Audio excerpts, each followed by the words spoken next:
Hello বন্ধুরা, আসসালামু আলাইকুম। আপনারা কেমন আছেন? আশা করি সকলেই আল্লাহ তাআলার অশেষ রহমতে ভালো আছেন। তো প্রিয় ভাইরা, দর্শকেরা, আজকে আপনাদেরকে গুরুত্বপূর্ণ সবজি নিয়ে আলোচনা করব। আপনারা এই সবজিটি সেবন করলে আপনাদের মুখের রুচি দিন দিন বৃদ্ধি পেতেই থাকবে। আপনাদের প্রোটিন ভিটামিনের অভাব এমনভাবে বৃদ্ধি পেতে থাকবে, আপনারা নিজেরাই অবাক হয়ে যাবেন। তো আপনাদের সাথে এই সবজিটির পরিচয় করে দিই। তো ভাইরা, আপনারা স্ক্রিনের মধ্যে যে সবজি গাছটি দেখতে পাচ্ছেন লম্বা লম্বা, এই সবজিটির নাম হচ্ছে ভটবটি।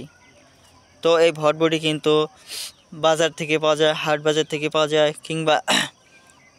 কিন্তু বন্ধুরা, গ্রামগঞ্জে তেমন এই ভটবটি চাষাবাদ করে থাকে না। এটি শহর অঞ্চলে চাষাবাদ করে থাকে, যেমন দূর দূরান্তে। তার কারণ হচ্ছে গ্রামের মানুষ আরেক অন্য ধরনের ভটবটি চাষাবাদ করে থাকে। তো বন্ধুরা, এই ভটবটির মধ্যে প্রচুর পরিমাণে ভিটামিন রয়েছে।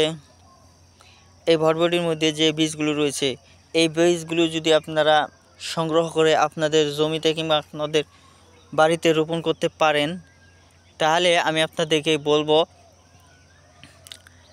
এই বীজগুলো থেকে আপনারা কিন্তু পর্যাপ্ত পরিমাণ ভটবটির ফলন করতে পারবেন।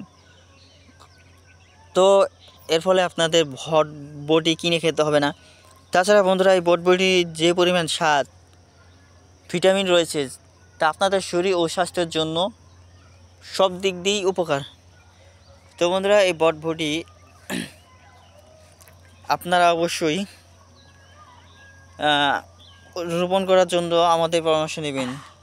অবশ্যই বন্ধুরা, এই ভটবটি কিন্তু শীতের সময় আপনারা রোপণ করবেন, গরমের সিজনে রোপণ করবেন না, তাহলে কিন্তু এটি হবে না।